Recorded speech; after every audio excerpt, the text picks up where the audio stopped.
Is bigger always better? We debate this age-old question when it comes to government on this episode of Hotnomics. Well, here's the answer to that question. Not necessarily.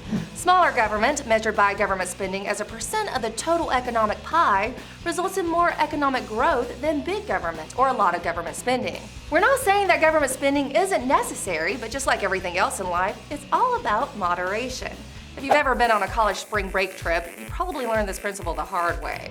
Well, it's the same with government spending. Our government has been binge drinking, so to speak. But if the government would just chill on a spending cocktail, we wouldn't be experiencing a nationwide economic hangover. There's a concept in economics known as the Ron curve that shows the relationship between government spending and economic growth. It shows that growth is maximized by small governments that focus on core public goods like a well-functioning court system and police and fire protection. But when governments expand beyond a certain level, the result is slower growth and less prosperity.